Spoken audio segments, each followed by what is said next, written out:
Well, this might be a timely point to bring in my Menzies Research Centre colleague Amanda Stoker, former Commonwealth Assistant Attorney General and a specialist in constitutional law.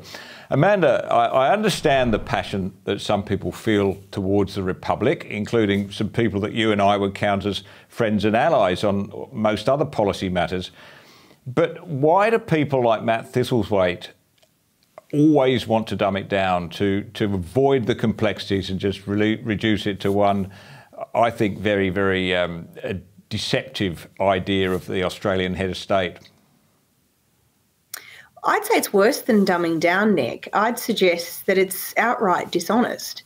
It attempts to suggest that there's something foreign about the leadership of this country as a way of harnessing people's love of Australia to use against the structures that have served it so well. That's not an honest way of representing our system.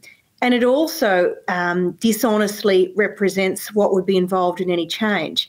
And that, I think, is a very disappointing tone to take into a discussion about something as important as our constitutional arrangements. Well, look, next Tuesday night we've got a date, don't forget that. You'll be joining me and several hundred others in Old Parliament House to celebrate the legacy of a great Australian, the late Neville Bonner, who was the first Indigenous Australian to enter the federal parliament a little over half a century ago. Now, Bonner was a proud member of the Jagera people, but he was also very proud to be Australian, a proud Queenslander, and a staunch defender of the institutions we inherited from the British, including the monarchy. Well, I wanted to just now play you, Amanda, a short extract from a very powerful speech he gave to the Constitutional Convention in 1998. But my heart is heavy. I worry for my children and my grandchildren.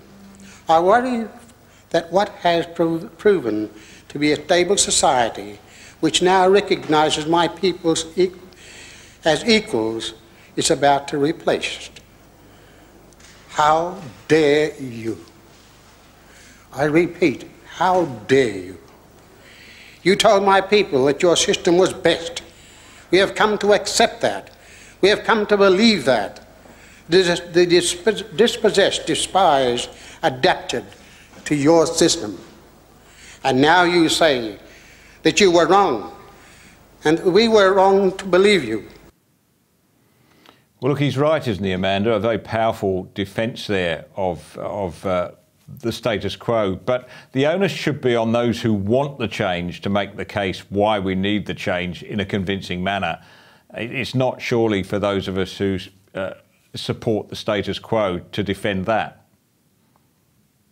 I think that's right, Nick. And whether we're talking about those who want a republic or whether we're talking about those who want Indigenous recognition in the Constitution or anything else for that matter, one has to say, well, what's the problem we're trying to fix here?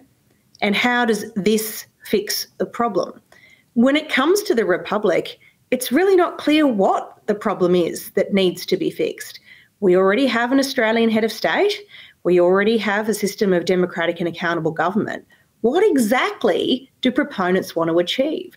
And similarly, when it comes to Indigenous recognition in the Constitution, if what you want is higher living standards or better life outcomes for Indigenous people, something I think we all want to see, how does changing a couple of words in the Constitution, with all of the pitfalls that produces for judicial activism, for dividing our nation by race in its founding documents, for splitting our society along identity politics lines, how does doing that improve the lot of the everyday Indigenous Australian living in a remote community?